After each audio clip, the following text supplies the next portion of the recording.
actually started. There's always like a delay thing. Everyone pout. My blue steel. Total aluminum. Okay. So it says we're live. We're probably live. Hi, people of the future. So yeah, hi. My name's Drew. I am from Master Tier Gaming, and this is part 2 of the Con+1 game session, Citadel of Uril, or the Crystal Monolith of Uril, rather. I've just realised now that I've named it wrong. But yes, that streamed game was delayed by quite a margin, and so we never got to complete the game within our allotted time slot. So what we are doing now is finishing off that game with some slight tweaks. Some of you may realize that Orvis is not with us today. He planned to do so, but unfortunately work commitments got in the way. So instead, we have Danny playing a new character, and Orvis's Dragonborn will take a backseat narratively. So what we'll do is, according to what I can see on my screen going left to right, we shall do person and then character introductions. If you want to plug a thing, plug a thing. So starting with Danny. Hello, I'm Danny. I'm playing a lizard folk druid who has a very long-winded draconic name that I created just for Orvis. And now he's not here. So his druid circle name is just Mushrooms.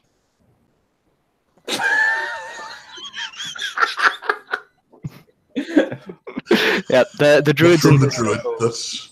Yeah, they just call him Mushrooms. So because they can't pronounce his long draconic name, because lizard folk name everything out of on what people do. So his draconic name translates to he who plays with fungus. Sounds like such a fun guy, you know. But, Oh. Well, way puns. So yeah, he's a circle of the spars druid from the Unearthed Arcania. I've been really hankering to try out. Sweet. Moving on to the next one along in the list, as far as I can see it, Laith. Hello, I am Laith, also known as the Pouting One. I am missing my hat because today York decided to open up the skies and piss on me all day. But all the same, I'm here regardless. I have an elephant. There you go, an elephant from India. There you go. That's my mascot for today. You'll go there. I am going to be paying the eponymous orc Gamut Furlog. He is a half-orc bard. And I also have to actually, wait a second, before we continue, I have to look something up. Right. List of mushrooms. All right, I'm good to go. Yeah. Right. Moving on from Laith, we have Scott. Hi, I'm Scott. I'm playing Sobin, a human fighter. His background as a soldier is left him disillusioned with pretty much everybody, sentient kind. He's typically a loner. In this particular adventure, he's answered the letter from Simon, not knowing he would end up with such a motley crew of adventurers in his group. He's unsure of the motives of Simon, and his companions are unknown to him, so he's kind of watching them with a wary eye. Sweet. And finally, we have... Hi, my name's James, and I'm playing Flint Frostbeard, Mountain Dwarf War Cleric. Always looking for a good scrap and a good pint.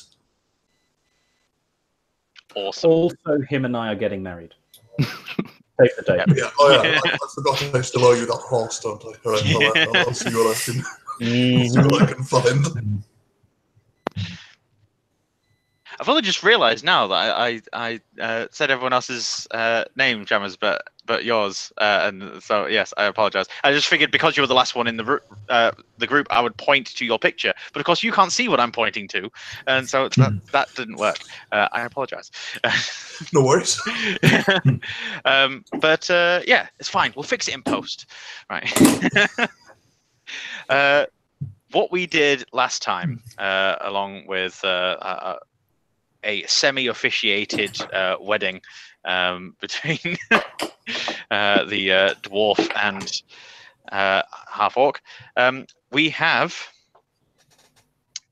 a situation. Simon Basal, a human cleric, formerly a very godly man, fallen on hard times and hard drink, sent out letters, mysterious letters, to different people at different times that reached them at different times, but that summoned them to the same spot at the same time.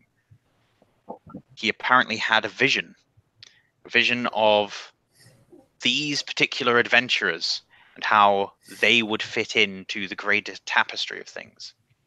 Their specific role is unclear, but Simon discovered, by way of other visions, the lost Citadel of Uril, an ancient metropolitan center from 1,000 years before that has since fallen into decay and a lack of remembering from everyone. Everyone's just forgotten that this massive thing was here. It seems that it sank into the ground and over the years has slowly been rising back up again. Its tower piercing the side of a hill, listing to the side. Our plucky troop of adventurers went out to seek fame, fortune, and great magical artifacts, including shards of crystal that Simon managed to recover while he was delving inside this place, that holds great magical power, and if retrieved by the wrong people, could destabilize the region. These crystals, when found in a massive lump, hold spells that time has forgotten. Who knows? The wish spell could be held in here, and no other spellbook in the world could hold it. We don't know. We need to find out. Traveling there, an arduous journey, led by Gamut. The party weathered storms, mostly rain. They found shelter when they could, and when they couldn't, they decided to strive on, pushing through the hardship of getting towards and then up a hill. When day broke, and after a little rest, they met up with some elves.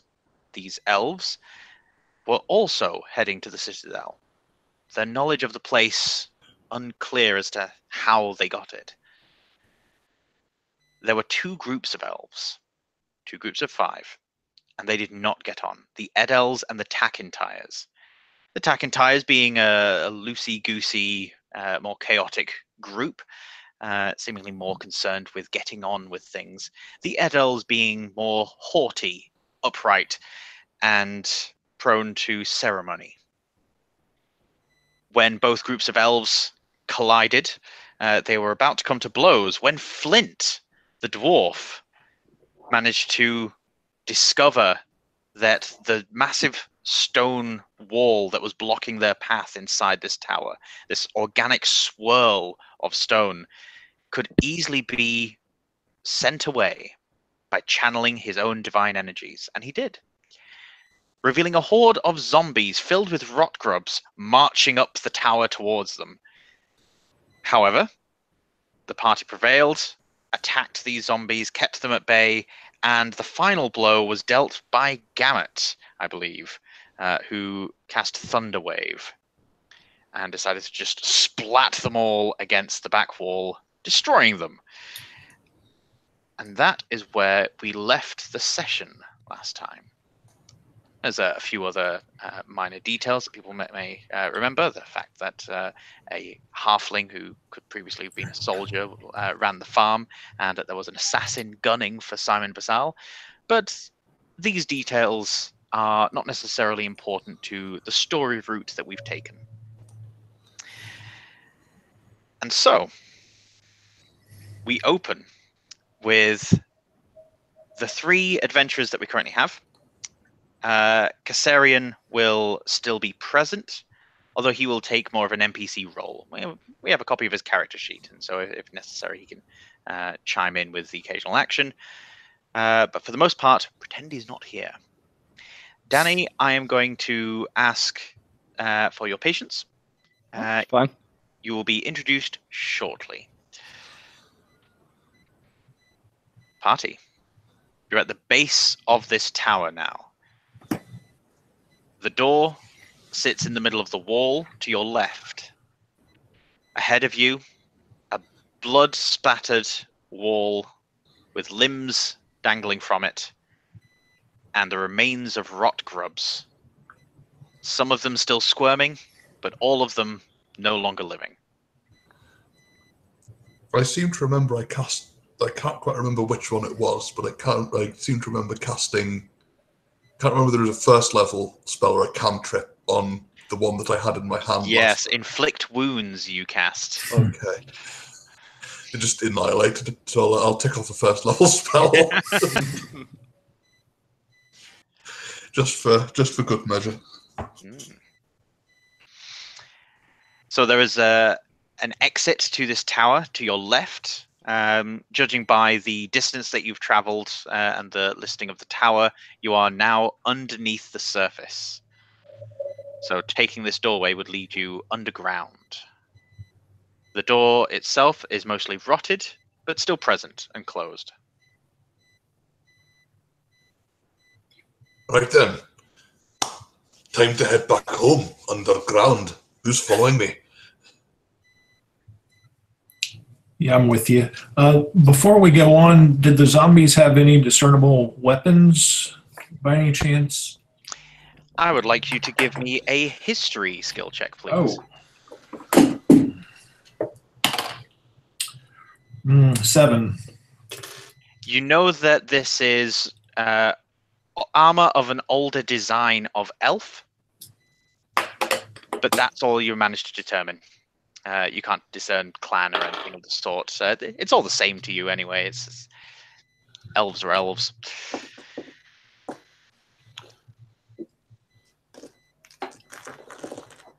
I'll put myself forward and I'll say, "Yeah, man, I'm on." So climbing up to get to the door. Oh yeah, sure. All right. Oh, yeah. You clamber up the sloped side, but easily manage to gain purchase on the door frame, pulling yourself up.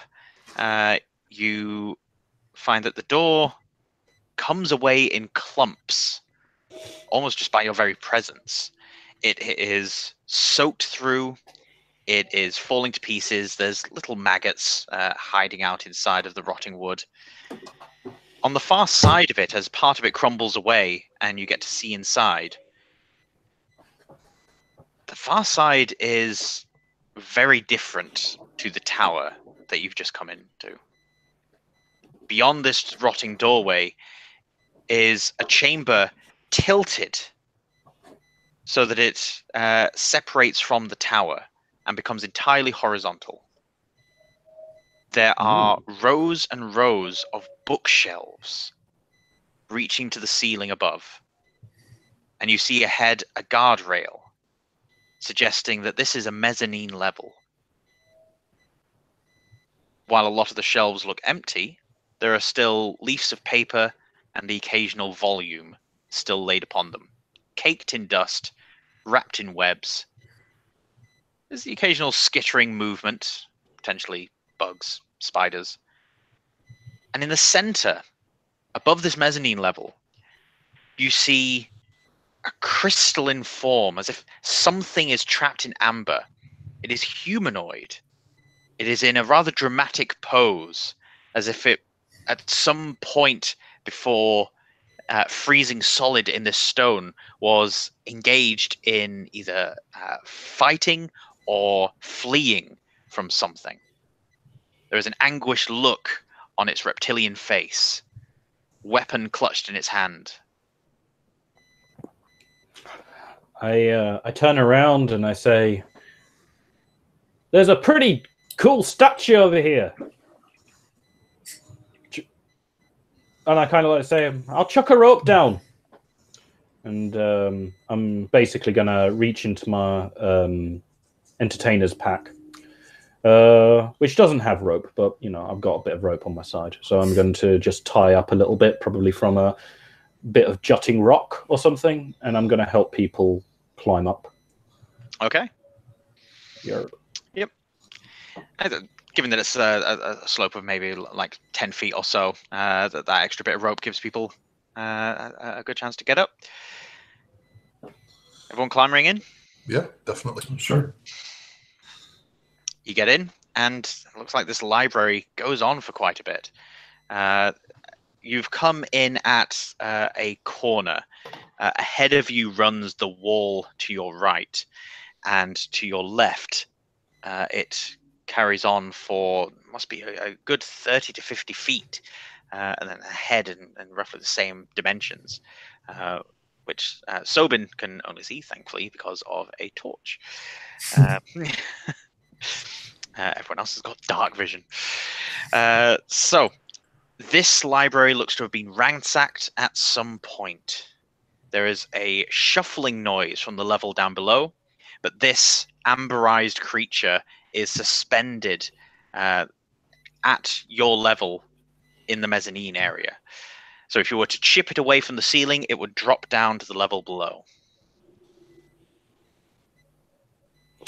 I kind of point over to it, and it's like, no. What do you think?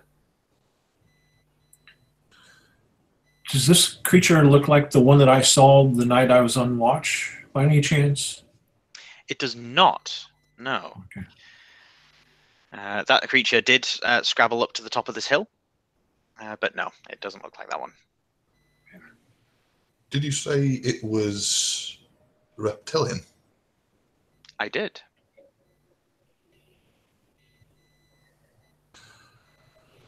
How easy would it be to chop it down? It would be certainly a doable task, but it would take time. The amber appears to be stuck fast with a large amount of it, so it would just be a case of climbing up and chiseling away.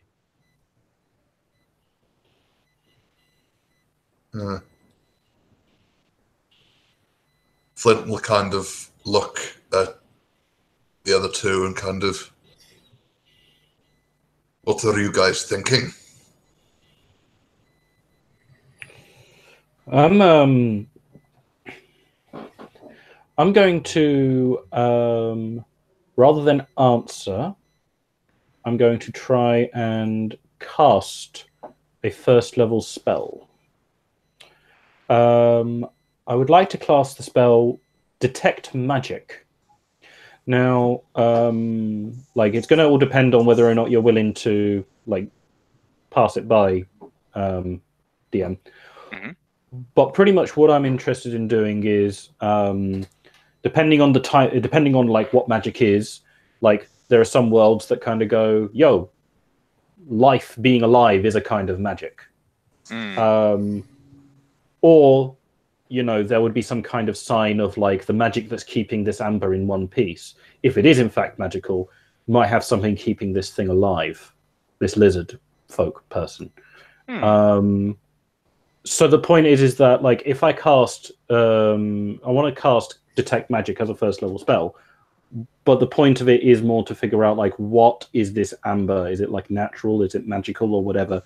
And is the thing inside sometime alive? Because I have the feeling that Gamut would probably know about the idea of like suspended animation, but in the kind of like storybook idea of like Sleeping Beauty. Oh yeah, she was like totally dead except for the fact that she slept in a like glass casket for like 10 years or something. No, that's Snow White. But you know what I mean. You get what I mean. Yes. Yes. Yeah, I get that. Trying to establish what rules your character would understand so that you're not casting a spell in the wrong situation. Yeah, no, I get that. Yes, Detect Magic would be suitable and reasonable. Okay. In that case, I shall Detect Magic. For the duration of the spell, it's only one action with a concentration. You sense the presence of magic within 30 feet of you. It just uses a slot. There's no real role to it. Yeah. Upon casting the magic, you find that there is a tome on a shelf that sparks into life. The moment you say the magic words and your eyes roll back into your head, when you open them again, this eruption of light comes from this book. Turning to the amber, you see faint, magical twinkling lights moving around within the amber. This burst of magic showing you that there is something active and magical going on with the spellbook. The soft twinkling light suggesting that the amber was magically created, but is now a hard, firm substance in the world. So there is a way to destroy it, but not to dispel it. It is now a made thing. However, those same twinklings drain down from the amber to the mezzanine level below. And you can move to the barrier to have a look down if you'd like. Yeah, I'm going to maintain my concentration, and I'm going to carry on. Just to make clear, because I'm assuming that there's quite a bit of distance and stuff, the detect magic only lasts for 30 feet, so it's only within that kind of range that I'd be able to kind of figure it. Yeah. Yeah. It's about 15 feet from the door to the sort of fencing in the middle of the floor. Mm-hmm. 10, sorry, not 15. Can't even read my own handwriting half the time. So, moving towards it, having a look over into the mezzanine level, two things become apparent. One is that there is an object in the middle of the floor that seems to be kicking out this ambient energy that's hitting the amber, sort of maintaining it, as if this passive magical effect is being bolstered and re-administered over time by this thing on the floor. The other thing that you notice is that there are lots of broken tables, chairs, ripped up pieces of book and paper just all over this that have been mulched and matted and destroyed by time. And there are two exits from this lower level. One is ahead of you and down below and is blocked off by rubble. The other is to the left. And this one to the left has light coming down the corridor. I'm going to turn to the others and just kind of say, there. That thing over there, that's not been kept there. It's been brought in. I don't know if it's been kept upright, but it's real now. If we smash it, we smash whatever's inside it, and it'll drop down and probably smash as well. But down there, there's something, I don't know, keeping it going. I kind of shrug and then think, what about down that way? Bit of light. Can I turn off this magic? Can I turn off this magic? It's starting to hurt a bit.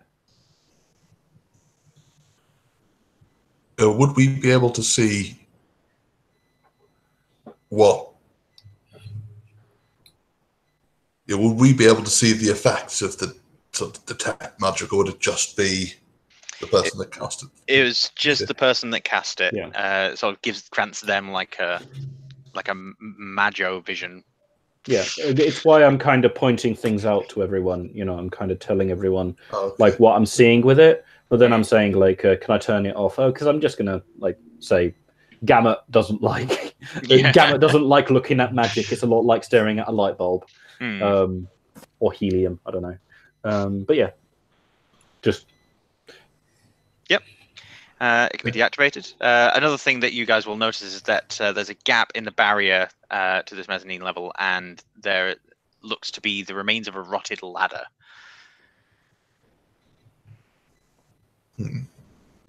So, rotted ladder or corridor? Me being a human, I like the idea of having light. Yeah, I nod my head and I say, it's a good idea, but something to think about is, who made the light? Yeah. Down there, like I'm like just still being all the way at the top and everything like that. I'm just going to be looking around at the smashed up everything. Does it strike me as if some, like thing has come through and smashed it up, or is it just like time, rot, and decay? It looks like a combination that something long ago wrecked the place, and time and rot and decay has happened since. Doesn't look like there's much of anybody around. I say we go down. The elves that came down with you sort of crowd around, look down below. The tall, regal, gold-plated leader of the Edel clan points down at something on the mezzanine level and whispers to one of his friends, and then suggests that we will remain here, guard the way, and should you need our help, you need but call. We wouldn't want goblin interlopers happening upon this place and taking us from behind. Oh no, being taken from behind is the worst thing. God. Especially by goblins. I kind of look over and I kind of go, I have a cousin who was a goblin once. Does not surprise me. I had Oh, look at you! cousin as well, although that was with beer.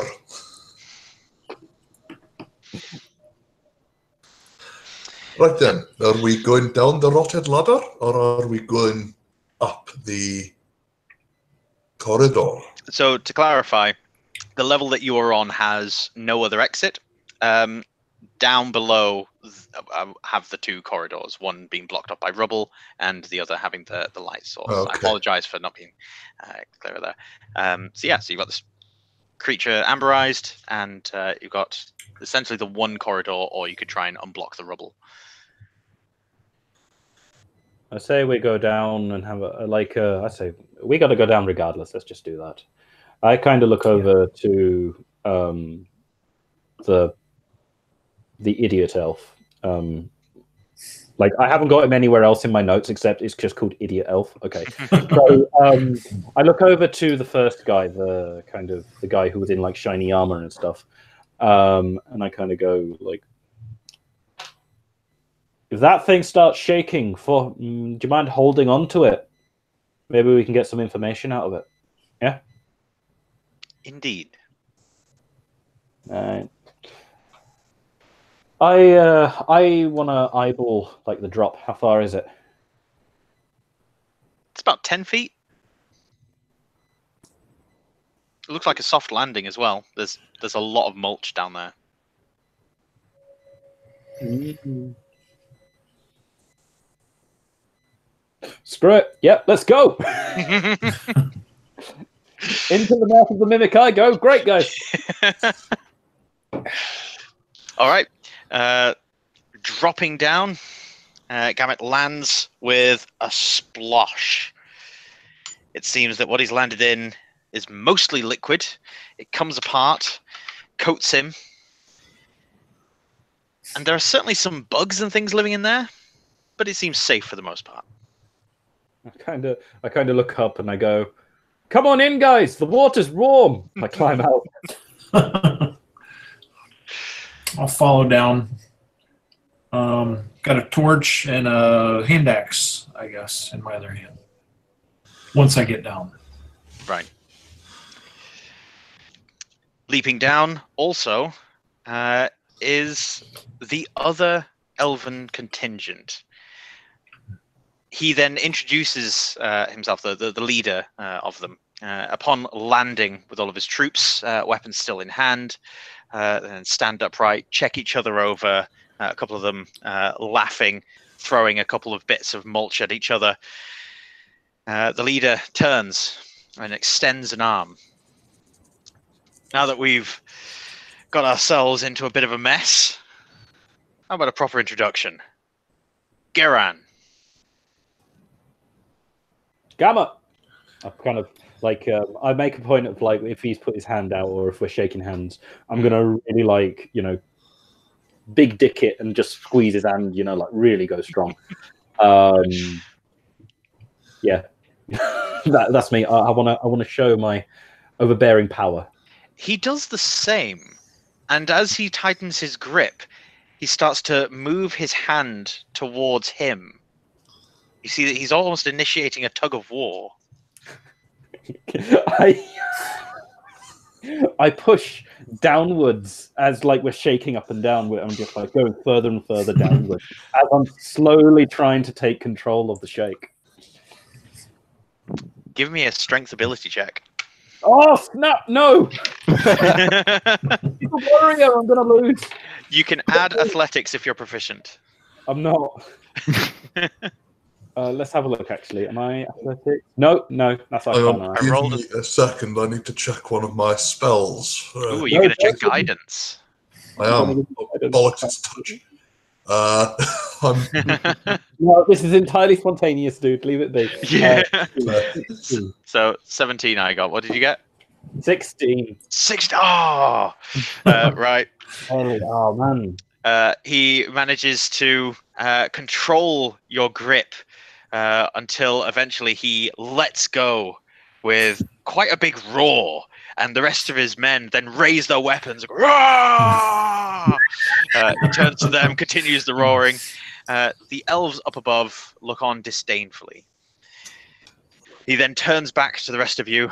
Now that's a man. Oh, damn it. And I say, stop flattering me, I'm taken. I'm sure you are. And the rest of you, what are your names? I'm Sobin. Greetings. I am Geran. From the top of the air, because I'm not sure whether, I don't think Flint's quite plucked up the air. He's still sort of eyeing up the drop. Hey, I'm Flint. Just give a bit of a wave before he finally decides to screw it, kind of just jumps off. You land into a massive pile of rubbish and mulch, which splatters everywhere, getting some of the elves, who then look at you with a look of disgust on their face before cracking up, unable to hold their faces any longer. You're a good man, dwarf. Now, let's say we carry on down into this thing. I want to find out what's here. Let's do it. I'm itching for a good fight. Man after my own heart. Men, let's move. And he takes the lead, marching down the corridor. I would like a wisdom saving throw from all three of the current party. Wisdom.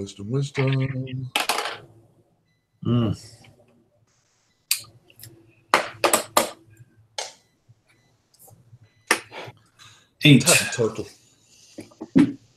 In total, 20. What was it, yours, Shammers? 10 total. 10. So it's 10, 8, and 20. Sobin, upon wandering into this room, you've felt a strange sensation crawling around you. Landing down here seems to have heightened that sensation. You see the walls coated in webbing with a strange green sheen to it all, which matches the coloration of the amber above. There's something off here.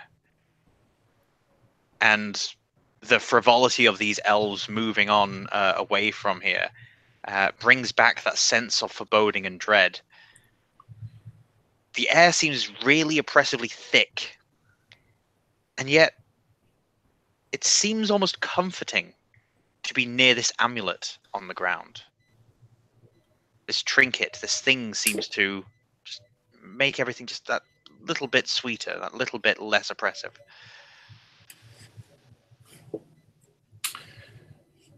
Does the webbing, is it covering everything? It's covering the walls. Looking underneath where the mezzanine sort of overhangs on this floor, you see that it's under there as well. It was all over the bookcases. It's everywhere except the floor. Okay. Does it look like if I waved my torch into it, if it would create a bad environment, I guess? It does not appear to be flammable from looking at it. I'll just kind of poke at it with my torch and see. Okay. Give me an investigation skill roll. I see Sobin being scientific about this. Oh boy, rough day on the dice. 5. 5.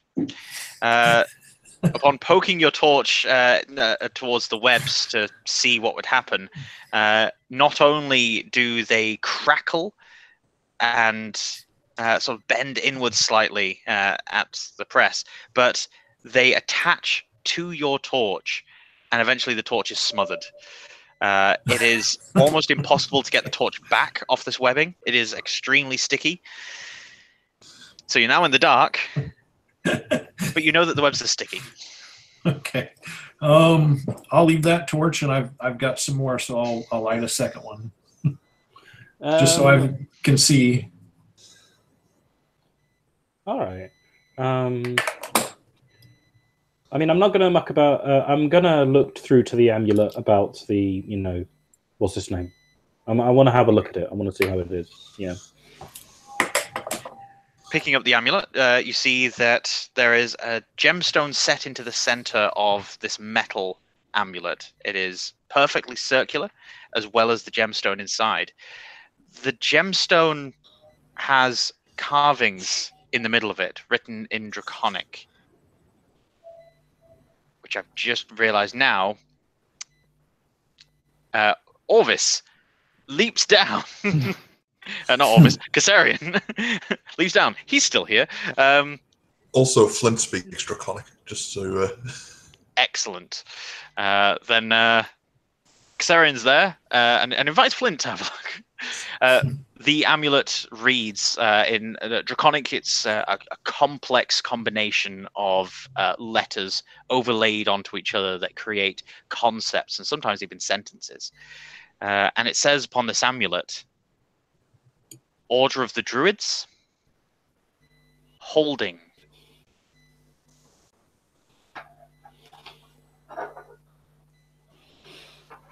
Right then, I hadn't realised this before, lads, but I recognise the script on this this here amulet. You didn't strike me for a draconic sort? Learned it at the temple. Had some draconic visitors. They chose me to be translator, so they got me to learn enough to communicate. Temple translates roughly as Temple of the Druids, holding. I look up at the amber, and I look down at this, and I'm kind of like, what say you if we chuck this up, see if it will do something? I'd leave it to it, but, Worth a shot. I look over at Kassarian and the others. You get a shrug from Kassarian.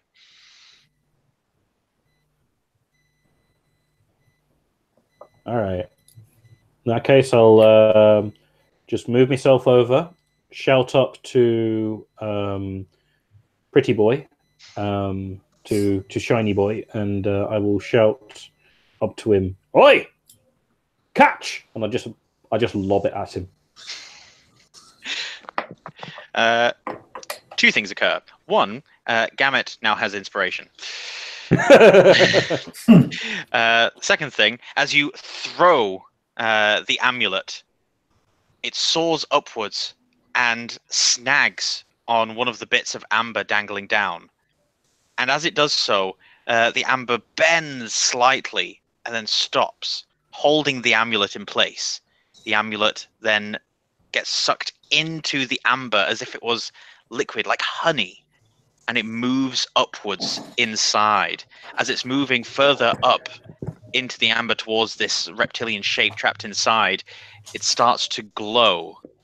The green stone trapped in the center starts to emanate this brilliant green light until it eventually goes into the open hand of the creature trapped inside. And this creature then begins moving his limbs, again as if trapped in honey, as he moves down until he reaches the bottom. His foot comes out, and then he starts to get pushed out even faster, and you see small bubbles appearing in the amber above him as he is shoved out and lands unceremoniously with a splat in the middle of the floor below. Danny. Moments ago, you had her within your grasp. You almost had her neck exposed, and you were about to give the final death blow, and then it slipped from you. The amulet came out of your grasp. The two of you reached for it at the same time, and as you managed to activate it and try to thrust it towards her, she knocked it out of your hand. Leaping and trying to get away from it, it was too late. The magic got you instead. Thankfully, it seems that that the magic was short-lived, because in a flash, you thought you were trapped, and now you're not. So, the lizard folk, the reptile, picks himself up out of the mush and just shakes himself down. Looks.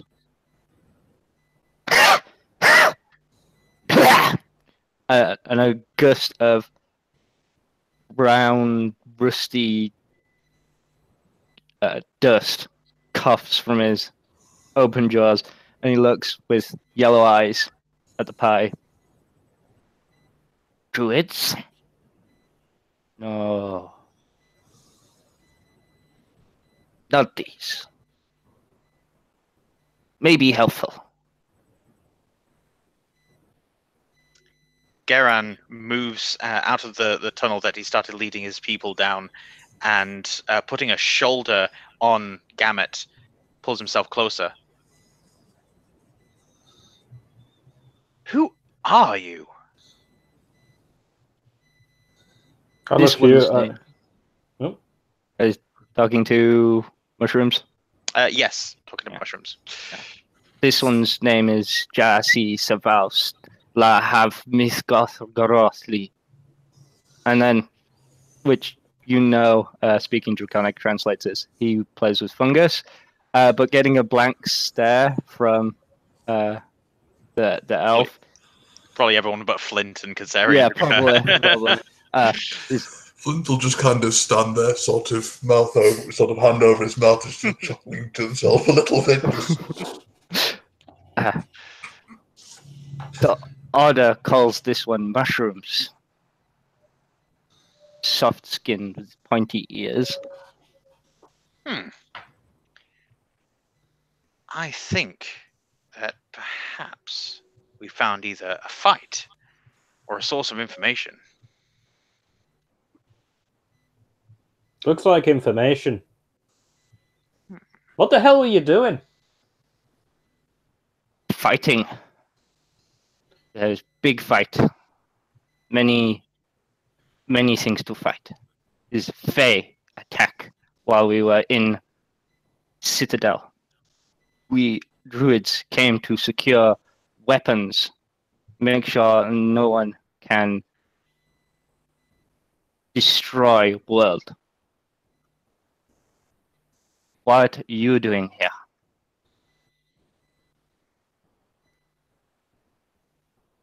I kind of look at the others and kind of shrug. We're not entirely sure.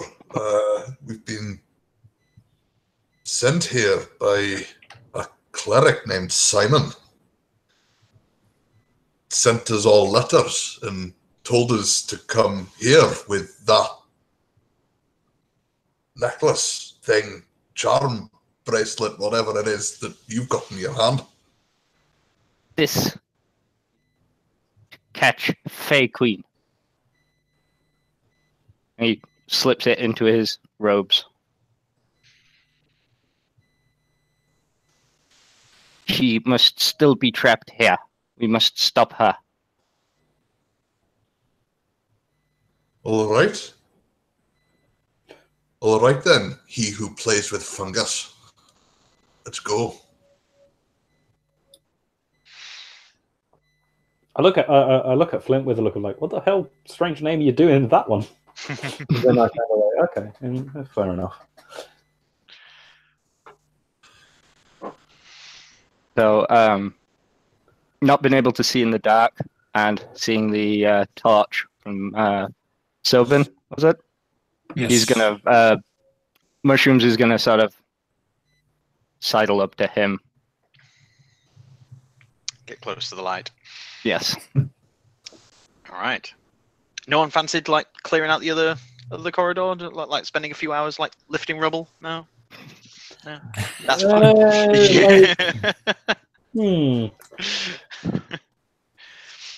The corridor with the light coming from it.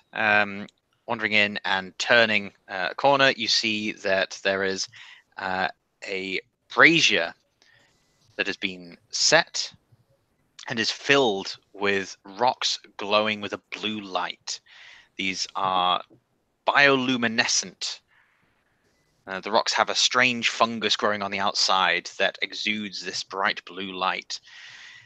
It doesn't burn anything. The light lasts for as long as it's not in sunlight. I kind of look over and I say, "Yeah, put out your torch there. We can use this instead." Okay, does it appear light enough to see without the torch then? With these stones, yeah. And all the stones are small, you know, they're bigger than what you'd put in a sling, but they're small enough to transport around. Oh, okay. How big of a room are we in?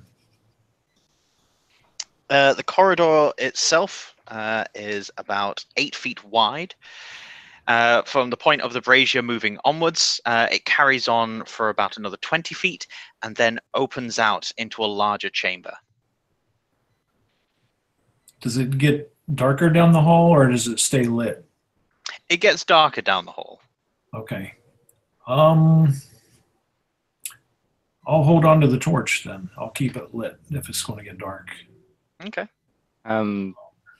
Mushrooms is going to pick up one of these rocks and just spend a few minutes fiddling with it under his cloak.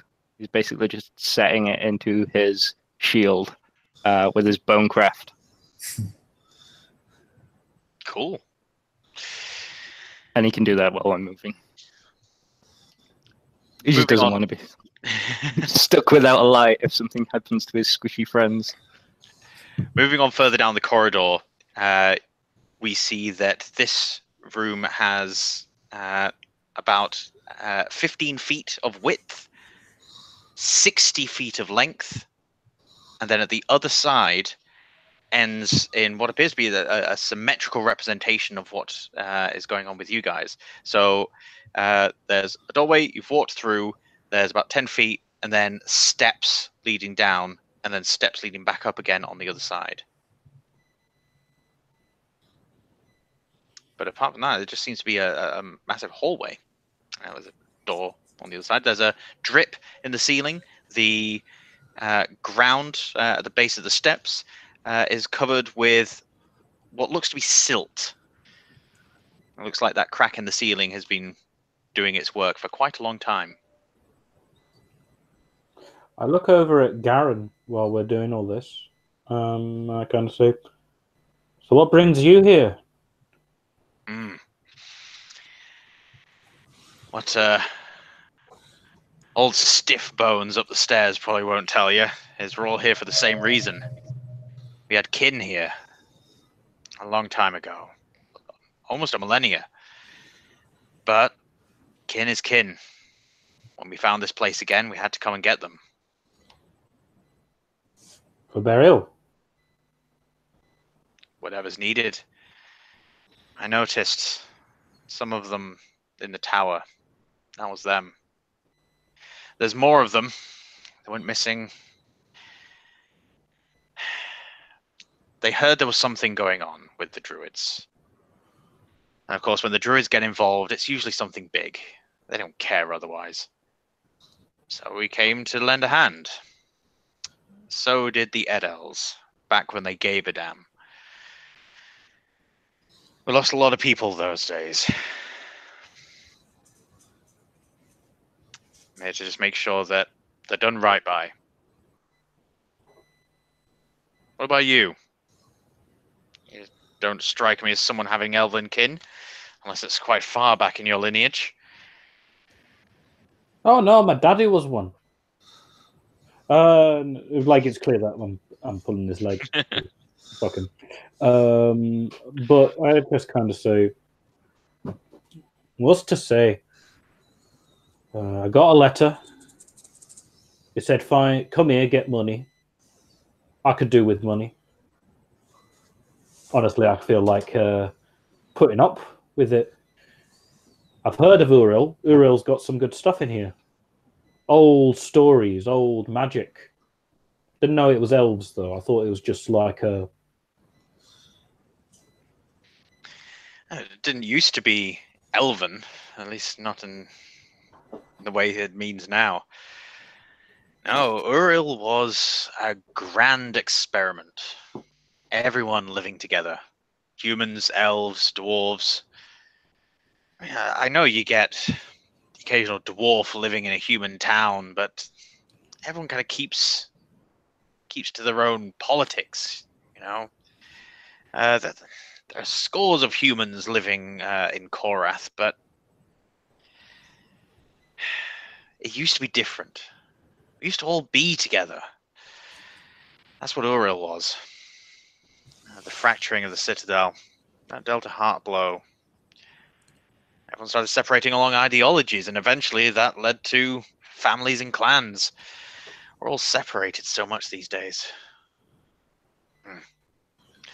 I've been at this. I beg your pardon? You sound like you miss it. I was young at the time. Call it nostalgia. What do you make of this room?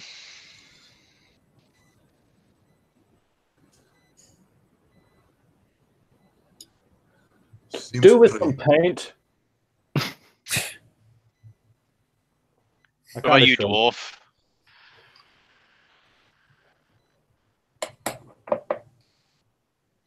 I'd like to have a quick glance to see how good the stoneworking is. Give me a history check with advantage, because you have stone cunning.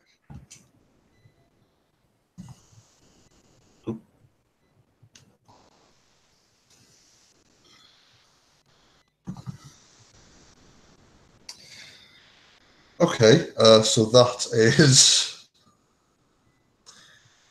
a history check with advantage. Yes, so 2d20s, pick the best, and add your history. So intelligence plus proficiency. Intelligence plus proficiency, so that is 2 minus 1 plus 3. So that's... I rolled a 2. And then, oh, can I get much worse than this? Rolled it again and rolled a 1. I'm like, oh, okay. this is going well. So I think that's 4 overall. It's made of rock. The stonework is old, it's worn, it's difficult to get a read on the construction of it. One thing that you can tell is that the roof is bowing.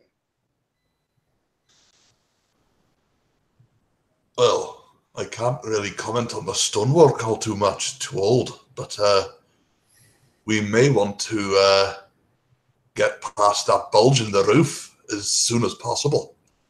Don't really want to get caught in any more wet. Dealt with enough of that over the last few days, I'd say. Not sure about you. Not sure about you guys. Wet not matter. Wet good. Swamps are wet. Swamps are good. Did you come from a swamp, man? I've been to swamps. Swamps are interesting. Swamps have many strange mushrooms. Mushrooms? Yes. You mean like the things that grow near trees? He Shiitakes and mitakes and all that. he holds out his arm from his cloak, and along his scales there are mushrooms growing from his arm. And when you look closely, they're actually growing from between the spaces in his scales. Some of them are pushing the scales out of the way. He's like, mushrooms like these, interesting mushrooms. Some poisonous, some food. Are you sure you have mushroom for anything else in there? I have much room in here. Yes. He does not get your pun at all.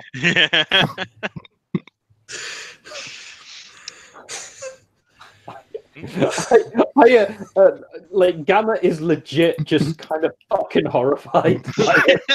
He's like, what the? It's like those guys, you know, that you get like who like fork their tongue, you know, like they cut a bit out of their tongue and stuff, so they get a forked tongue. Or, you know, like put ball bearings in their arm. He's just staring at him with a look of like, what the fuck? I can see why they call you Mushroom now. Oh, mushrooms. Yes. Mushrooms good. Mushrooms interesting. He's more mushroom now than man.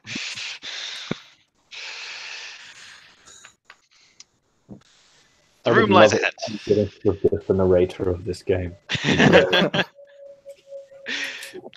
room lies ahead. As I mentioned, it's about 60 feet across.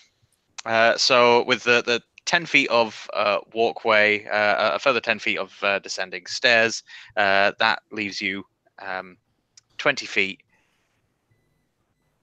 30 feet in the middle of walkway, and then up the stairs out the other side, and you see that there is a doorway. Those of you with dark vision can see doorway leads to just another room. Right. Let's go. Not sure about you guys. I'm interested to see what's behind that door, and just kind of makes a beeline for. All right. Yeah. So marching order. Flint going first. Yep, absolutely. Cool. Let's get a proper list, a proper order. I'm not saying something's going to happen, but you know. So we've got Flint taking the charge. He's marching on, heading down these steps. I want to take up second role, unless, dude, I'm really sorry, dude. Your name slipped my mind.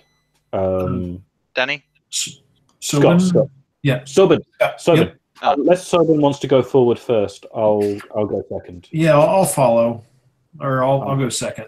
Yeah. Okay, I'll go up third then. I'll stick with Sobin. Okay. So walk alongside. I mean, yeah, it's wide enough that you can walk like two abreast. So okay, so that's you two together. as Flint gets to the bottom of these steps and takes his first step into the silt, his foot goes a little further than he expected. This is a good solid foot of silt that your foot, upon squelching into, then sinks down, and it's a mire to get through. Stomping through this sod, when you get to the middle of the room, the sod gives way a little more, and you sink down a little further, maybe an inch or so. But as you do so, and you reach the bottom, you hear a thunk. And then the movement of chains behind stone walls. 2 massive metal doors slam down with a great deal of force over the doorway that you came in from and the one that you are marching towards. The force of these 2 metal doors striking the ground shakes and reverberates throughout the entire room, getting to the ceiling, which then gives, forcing a deluge of water and stone to fall down upon the entire party. I'm going to ask for dexterity saving throws from everyone.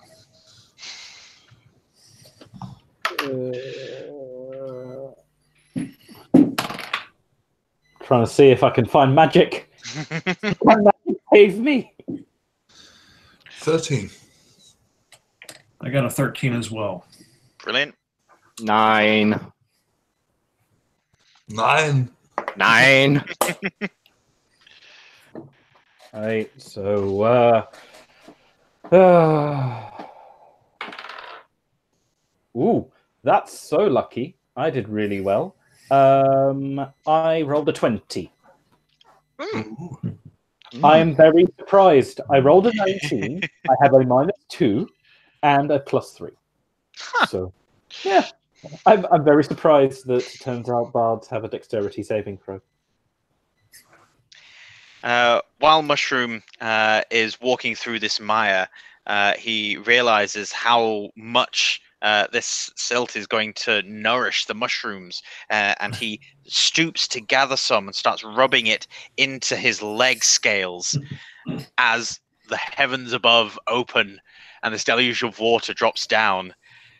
And so, not sure which way to jump, he then just raises his hands as everything collapses down on top of him, a rock striking against his head, doing 4 hit points of damage. It's not terrible.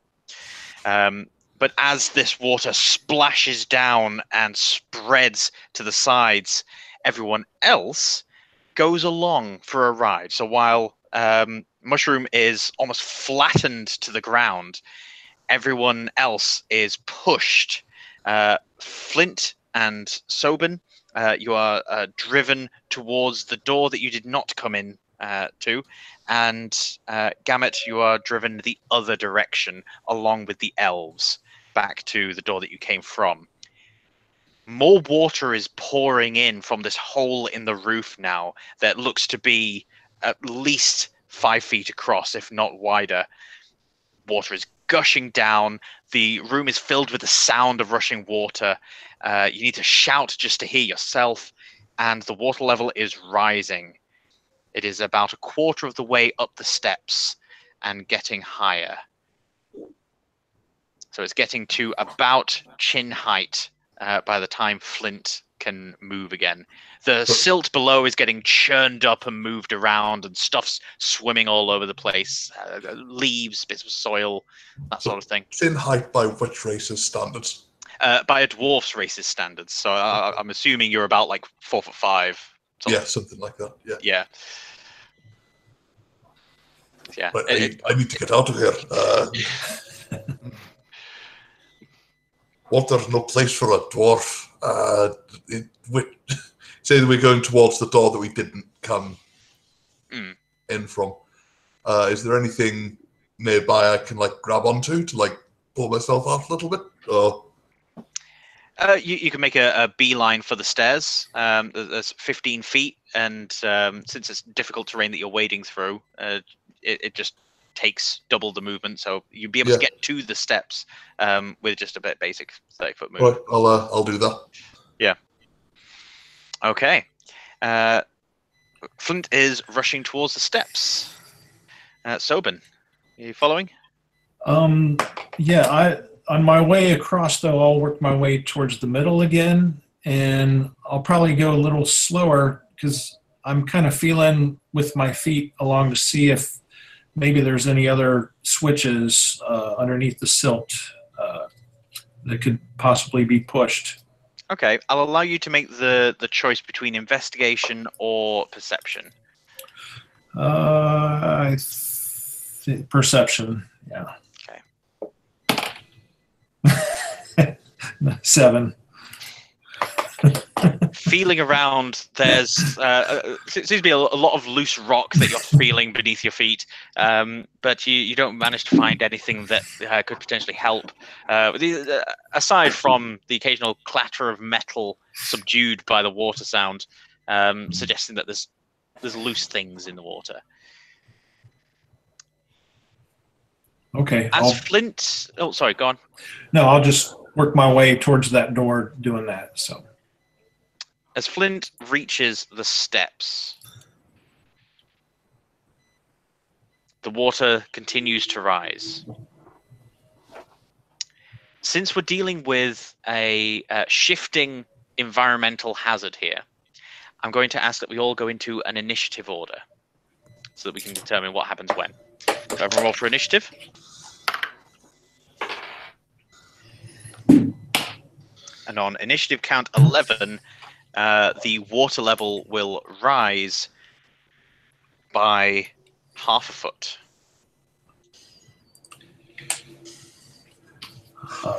Guess who just rolled their second nat one of the night? Me! Yay! Yay! Switching dice, I got a 21. Got a 21. 9 I wish I again. rolled. Yeah, I've got 3 total, including my initiative bonus. Nice one. Lace, what was yours, sorry? 3. And I 3. really wish I rolled a 1 because I wanted to know what would have happened to me because I have a -2 modifier. So would I actually start next turn if I'm on -1 initiative? I'd love to find this out. An interesting conundrum. That will never happen. Yeah, sadly. I mean, to pop the bubble and make it seem fairly boring, you just have a -1 initiative, and we'd still go in order of highest first and working our way down. That would be the most logical I could think of, anyway. But that's you the and your boring abstract, answer. you and your abstract logic, raining on my parade. Speaking of raining, so Sobin, we'll say that you and Flint managed to get to the base of the stairs. So you're there. You're easily able to climb up the stairs, go back to the water. What is it you wanted to do? I guess we'll approach the door and look for any way to open it. Okay. You managed to approach the door. That's only 20 feet of movement. Having a quick look around, you see no controls, no switches. Your torch, needless to say, will be out, given the deluge. But given that one of these stones was picked up by Mushroom, you've still got some dim lighting from where you are. Looking around, there is nothing that you can see here. But you could get some purchase under the door. Okay.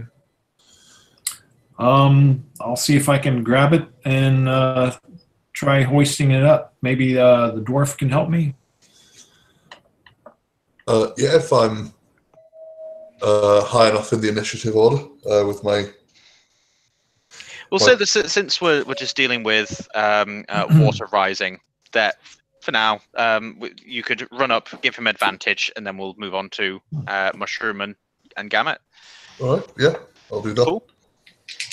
So for this, Sobin, make a strength athletics skill check, and you now have advantage for having help from Flint.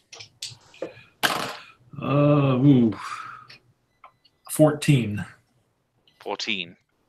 You're able to get underneath the door and hoist it a few inches, and the two of you working together can now hold it there, but you know that you'd need to have a greater application of strength to lift it.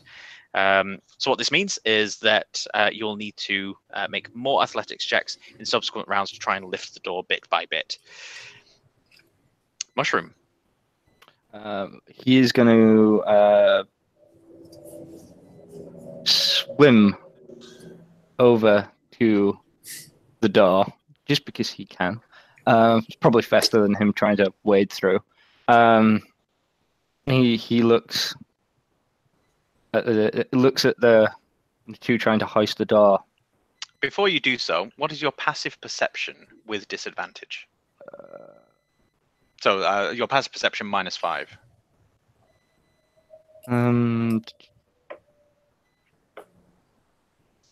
What am I adding for perception? I can't find my... Wisdom modifier. It's 10, isn't it? 10 plus wisdom modifier. Yeah. Plus proficiency if you have proficiency in the perception. Yeah, that'll be 17 then. And so with a -5 for the disadvantage, that would be 12. Mm. Yeah.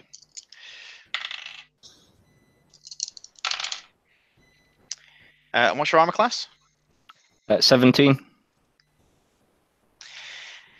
As you straighten yourself up, stand up in this waterfall, and dive into the water, you get halfway to the stairs, and then you feel something scratch against your leg and try to grab onto your foot. It's difficult to see. There's lots of mud and stuff in front of your eyes, but quickly spinning back around and pushing back towards the steps, you manage to break free easily and get to the stairs. Subsequently climb up and see what these guys are doing with the door. Okay. So, we're not alone in here. Something in the water. And he's going to look at... he's going to look at the dwarf. And say, I send you through bars. Look on the other side for switch. Yes? And then he's going to reach out to touch him and cast Gaseous Form. So you'll basically turn into gas. You'll be able to move at 10 feet per turn and just go through the bars, and then he'll drop the spell, and you'll turn back to normal. Oh, all right.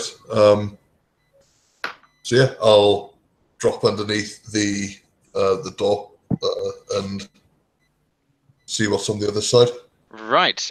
Sobin, could you give me a strength saving throw, please? I thought that was coming.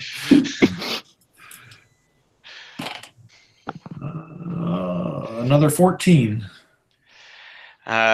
You feel the full weight of this metal door, which you reckon must weigh about 500 pounds. And it is straining. It lowers down again, but you manage to not get your fingers crushed by it. But you find that you have to let go after he's gone underneath. So, we now have Flint on the other side of the door in a gaseous form, or at least will be at the start of the next round, which is now. So we'll stick to the initiative order. Sobin.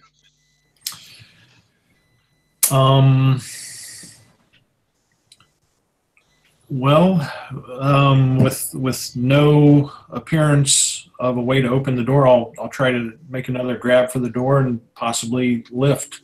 Okay. Asking whoever wants to help to help. I'll help this time. Okay. So again, make an athletics check for Sobin with advantage. All two, pick the best.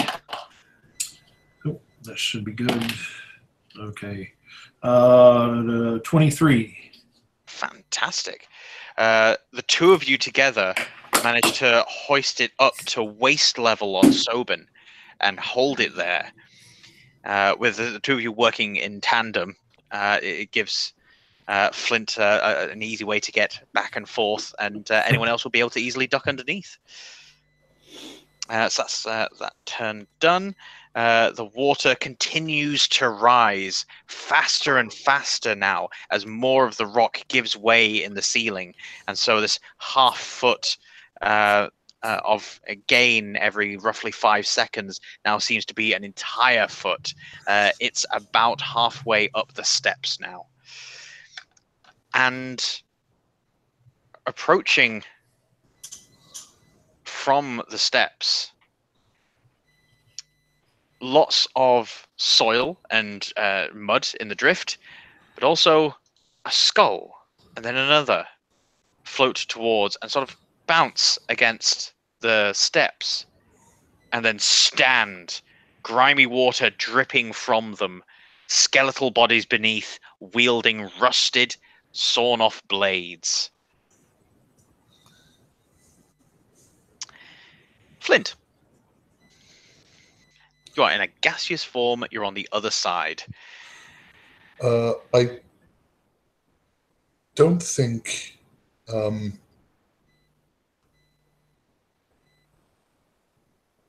Once he's on the other side, the mushroom will drop the concentration on the spell to let him return to normal.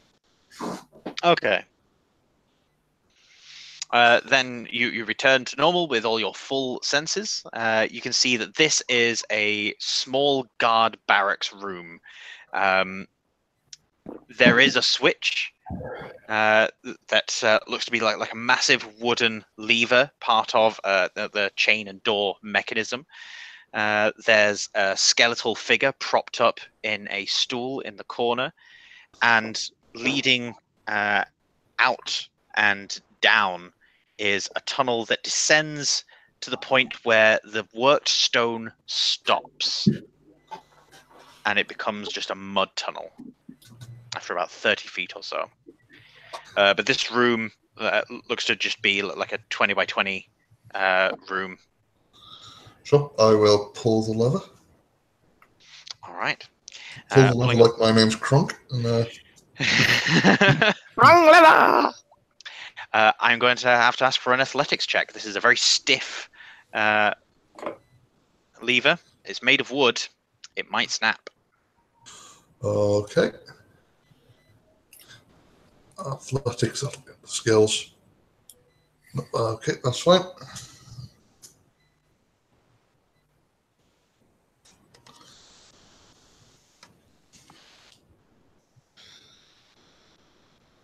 Eight total. 8. You My pull. dice love me tonight. You feel the wood straining and cracking as you pull on this lever, and letting go before you snap it in half. You realize that it'll be much harder to try and pull on the lever next time. But you could still salvage the mechanism if you just roll your shoulders and give it another shot. Or try and find some other way to activate this mechanism. While you're thinking of that, Gamut. So I'm basically furthest away from everybody. I'm all the way at the other end of the corridor then? Yeah, with the elves. With the elves. And I see that there's the, what's his names, right? These skeletons, yeah. Yeah. I'm going to look at Garen and kind of just shrug my shoulders, reach into my pocket, take out the tip of the javelin, and I'm going to jam it into place. And I'm going to kind of shout as loud as I can, trying to get over there.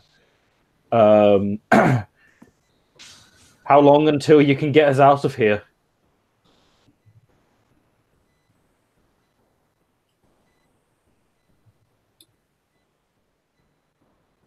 And you get no answer. Oh, crap, this is so scary. Yeah, in that case, I'll just kind of turn around and let's go. And I'm gonna just jump into the water and let's get the fuck over there. Yeah. Right. Garan turns to his troops, smacks one of them in the middle of the chest, points after you, and dives in after you. When you dive into the water, you see that a few skeletal bodies are walking, striding along, and they turn slowly to look at you as you plunge into the pool and reach up with their blades to try and get you. That was a 14 to hit. What was your armor class again? 8. Awesome. That is 6 points of damage from one sword, and that's a miss. That's a 5. As one of them reaches up, it manages to drag this rusted blade across your arm. Another one tries to push his blade up and jab at you, but a combination of you twisting and kicking out of the way, you manage to swim clear of his blade. The elves are not so lucky, however. One of them having a skeleton push up from the ground, wrap his arms around them, and stab into his back, slowly pushing this rusted blade to the hilt into his back. He lets out a garbled scream, bubbles escaping from his mouth and reaching the surface. As one elf down. Next round, Sobin, you're still holding on to this door. If you want to maintain the hold, I'm going to ask for another athletics check. Okay. And if Mushroom is still going to help you, that'll be his action, but it would give you advantage. So what's Mushroom doing? I will help. Okay. If he wants to keep holding the door up, I will help. 13. 13. The door slips about an inch lower down, but you've managed to maintain it tall enough that someone could roll under it easily. But this door is starting to get pretty weighty. Is there? I'm going to yell to see if anyone has anything possibly to brace the door with, whether it be spell or an item that may be on the other side in the hallway. Let's see. I will double check my spells. Guidance, Sacred Flame, Spare the Dying, Thaumaturgy, Divine Favor, Guiding Body.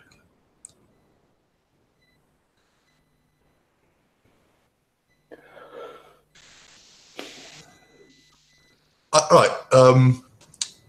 DM permitting, this could be an interesting use of hold person.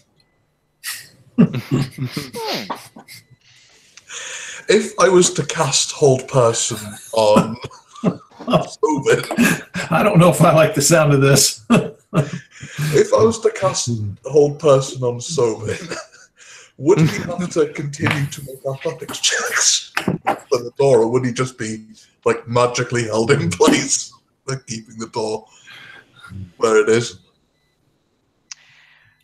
I wouldn't want to test the limits of what you could do with this application of the spell, but I'm going to say that, yes, he would be frozen in place magically, and so would not be able to drop the door.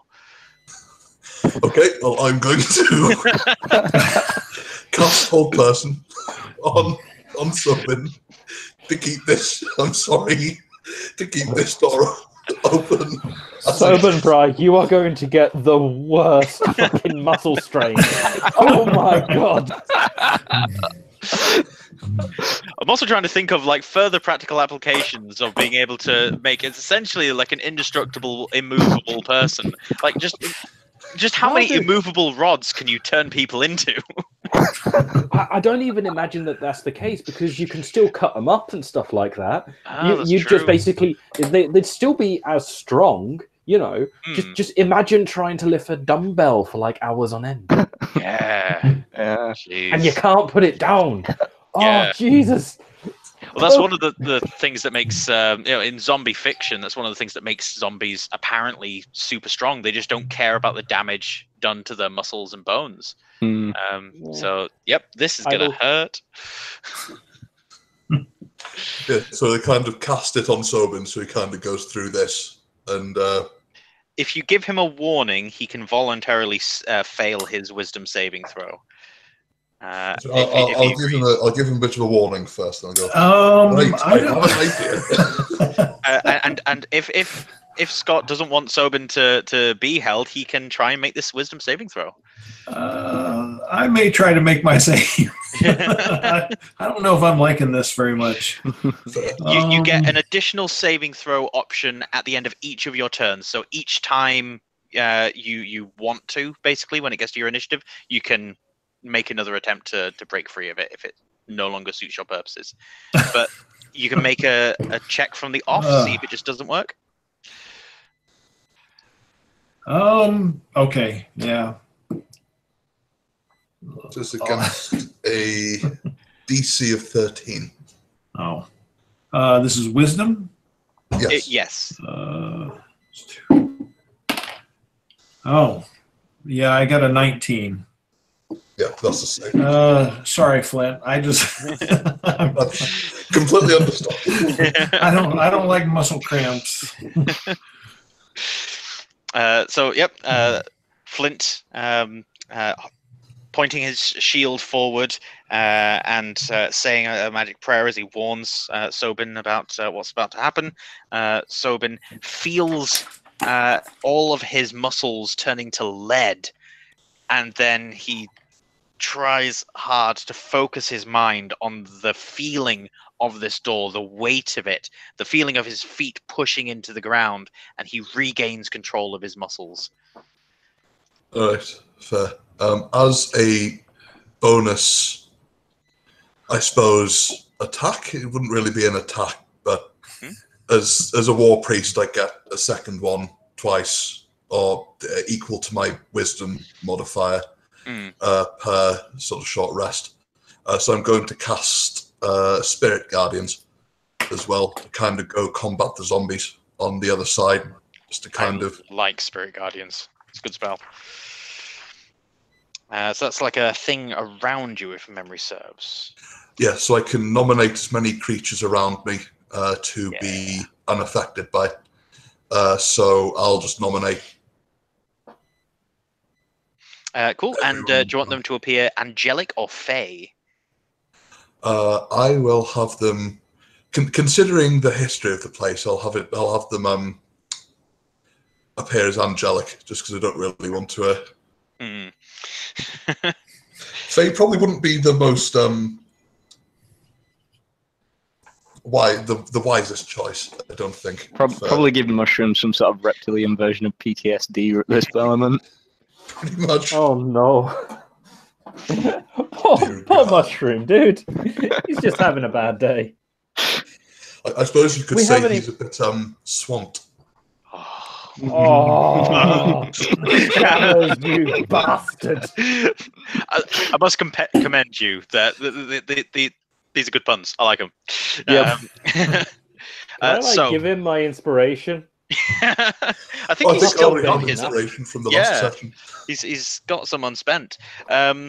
Okay, so Flint quickly taking a knee and striking his shield. It echoes throughout the corridor, and he holds it aloft above his head and then locks eyes with the sockets of these skeletons as they rise up above the steps. And bursting forth from the air around him, as if they're tearing themselves from one reality into this one, come these angelic forms with stoic faces, and they burst out towards these things and then curl back, banking upwards, and start flying around in a fury all around Sobin, all around Mushroom. There's this whirling vortex of angelic beings, small in size, but they look angry and willing to tear creatures apart. Cool. Yeah, so anything, I think it's a wisdom 13 or is it, yeah, DC 13 Wisdom saving throw. Otherwise, take 3 for anything that I haven't nominated. It's basically everyone in the party plus the elves on the other side. And if they fail, they take 3d8 radiant damage. Yeah. So. And it's up to 10 minutes that this can last as well. It's an amazing spell. I do love it. Thought it was worthwhile taking that. Yeah. I mean, that's a 15-foot distance from you. That's a 15-foot radius. That's a 30-foot sphere around you that is just this minefield to get through. So, yeah, love it. Okay. So that was your action. And Gamut, you are swimming. You have a distance of you'll be able to get to the middle, so you've got a distance of 30 feet of swimming to go. It being difficult terrain, it halves your movement, so you could take the dash action to get to the other side, or you could take another action now that you know that there are skeletons beneath you trying to slash at you. What's your choice? All right, I'm going to. How many of these skeletons are there? You'd need to peer under the water to get a solid count. There are 2 on the bank that you're swimming towards. But beneath you, nearly impossible to say. There's too much dust and dirt swimming around in the pool. It's really murky. If you want to spend an action and make a perception check, you can do.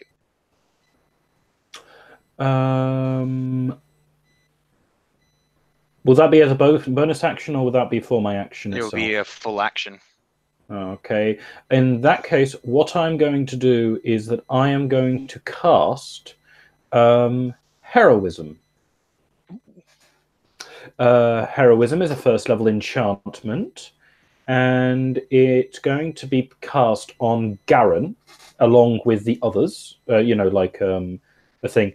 I believe there are 5. Yeah? There are 4 now. One of them was dragged under the water and killed. Oh, pity. I'm going to use it on Garen himself. And it's just going to be a quick touch, and he feels no fear. He is immune to fear and gains temporary hit points equal to my spellcasting, which is +6. So he's going to gain 6 temporary hit points. Nice. It's a concentration again, and it lasts up to a minute. And I'm going to continue traveling as fast as I fucking can, trying to get everywhere. Yeah. Also, I believe. Wait a second. As a result of my bardicness.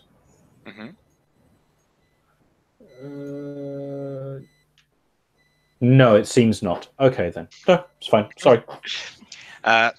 Splashing as you're going along after touching Garen on the shoulder. He looks at you with an approving nod and swims alongside you. You notice him wincing a couple of times, like something's getting him beneath the water, but he just carries on plowing ahead. Another elf dips under the water, and just more bubbles come to the surface on the other side of this waterfall. They're my backing band. Come on. Nameless elf, no. So I like Garen. He's such a bro, dude. Yeah. Great. Of these skeletons that are on the other side, these 2 march forwards and immediately enter this field where these angelic beings are circling, and they get buffeted by them.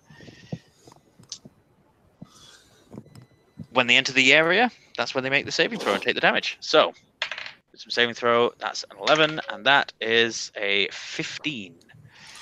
So 1 saves, 1 doesn't. It's a 13, I think. Right. But they take half as much damage on a successful save. So roll your 3d8, and we'll see what damage these skeletons take. I think these are weaker than the average ones because there's so many. Hold on. Right, okay, so that didn't go too well. Oh. That is 6. 6. Yes. Total damage from 3d8. Yes. I got a 1, a 3, and a 2. Don't you just love it when you roll this well? It's, Yeah, so one of them takes 6, one of them takes 3 from these things, but they're going to continually take that damage. So they stride forward, pushing past these things as these angels keep whizzing round, slashing, scratching, and pulling at their bones, almost ripping ribs from their cage, and they get close enough to Sobin and to Mushroom to be able to swing their blades down. Against Sobin, I got an 18 to hit. What's your armor class? That hits. 16. And that's 7 damage as this blade sinks into your shoulder, distracted as you are by holding the door up. Against Mushroom, that's a 13 to hit. Miss. I have a question. Last time we played, we got 10 temporary hit points. Are those still on us? Ooh. We never took a break. You did never take a break. So, yeah, they'll still be on you. Okay, cool. So, yeah, that comes off the temporary hit points. It'll just be Mushroom that doesn't have the temporary hit points. Because of the inspiring words. So yeah, as this blade sinks into Sobin's shoulder, it twists slightly as he gets pulled out. You can feel the sting of the rusty blade. And as it swings around for another stab, a boom echoes throughout the corridors. And Flint can hear that the boom came from down the corridor, down this tunnel that descends downwards. And as the boom disappears into a cadence and the sound of the rushing water becomes the dominant sound, at the edge of his hearing, he can almost feel this skittering sound, scrabbling in his ear. Something is moving up the tunnel towards him. But, contrary to my estimate, we are going to have to return for a following session because we're going to end there for the evening, or for the afternoon for some of us. Yes, thank you very much for coming and joining me again. If you guys are up for it, I would be up for finishing this session, perhaps with a revised timetable estimate, because I thought that this would be 45 minutes worth of stuff, and it's not. All good. All good. I'm up for it. I'm enjoying this. Yeah. Mm. At this rate, we may as well turn it into a bit of a series. I've got no objections. I got no objections to that. Just one quick question, Drew. Could Yes. you do something for me? Could you please line all of these horrible skeletons up in one singular line? Because my magic item only hits people in a 5-foot line, and I need to have it that way in order to feel very good about myself. Otherwise, I can't sleep. Is that all right? I'll see what I can do. All right. All right. Well, thank you very much, people of the future watching this video on YouTube. We hope you enjoyed it. Orvis, watch this and then come back next time. All right. Yeah. I'll see everyone later. And we'll stop the broadcast now. Bye. Bye. Bye.